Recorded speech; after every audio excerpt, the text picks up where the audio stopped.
गुजरात का हमीर जडेजा अपने ससुराल अमरकोट आया हुआ था।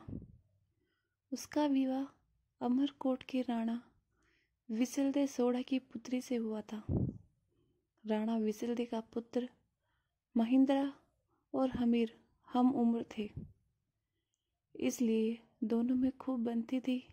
साथ खेलते थे, पीते और साथ शिकार पर जाते, खूब मजे करते थे। एक दिन दोनों शिकार करते समय एक हिरण का पीछा करते हुए दूर लोदरवा राज्य की काग नदी के पास आ पहुंचे। उनका शिकार हिरण अपनी जान बचाते हुए काग नदी में कूद गया। उन दोनों ने ये सोच लिया कि बेचारे हिरण ने पानी में शरण ली है, अब उसे क्या मारना। शिकार छोड़ जैसे ही दोनों ने इधर उधर अपनी नज़र घुमाई तो नदी के उस पार उन्हें एक सुंदर बगीचा और उस बगीचे में बनी एक 2 मंजिली झरोखेदार मेड़ी दिखाई दी।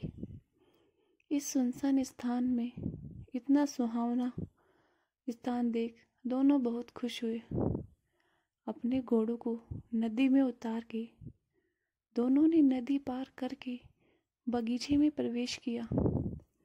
इस सुनसान स्थान पर इतना सुंदर बाग देख दोनों चकित रह गए कि अपने पड़ोस में ऐसा नकली स्थान है, क्योंकि अभी तक दोनों ने ऐसे नकली स्थानों के बारे में सिर्फ सौदागरों से ही चर्चाएं सुनी थी।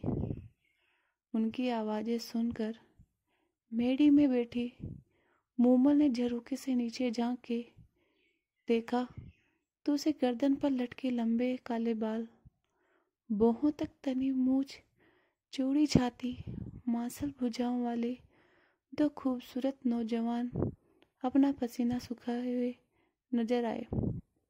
तो मूमल ने तुरंत अपनी दासी को बुलाकर कहा, नीचे जाओ और नौकरों से कहो इन सरदारों के घोड़ों को पकड़े और उनके रहने खाने का इंतजाम करे।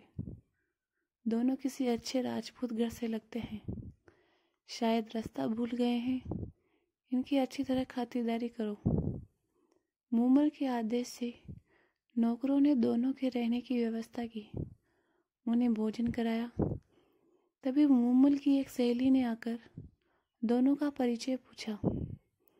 हमीर ने अपना व महिंद्रा का परिचय दिया और पूछा, तुम किसकी सहेली हो और ये सुंदर बाग और झरोखेदार मेड़ी किसकी है और हम किस सुलक्षणी के मेहमान हैं।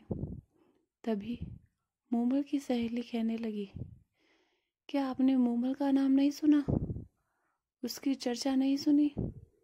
मूमल जो जग प्यारी मूमल के नाम से पूरे माड़ जैसलमेर में प्रसिद्ध है, जिसके रूप से ये सारा प्रदेश महक रहा है, जिसके गुणों का बखान ये काग नदी कल कल कर गा रही है। ये झरोखेदार मेड़ी और ये सुंदर बाग उसी मूमल का है, जो अपनी सहेलियों के साथ अकेली इस महल में रहती है। ये कहकर वह सहेली वहां से चली गई। तभी भोजन का जूठा थाल उठाने आया नाई बताने लगा, सरदारों, आप मूमल के बारे में क्या पूछते हो? उसके रूप और गुणों का तो कोई पार ही नहीं है। वह जब अपना चेहरा शीशे में देखती है तो शीशा ही टूट जाता है। मूमल महेंद्र की प्रेम कथा का पार्ट 2 देखना ना भूलें।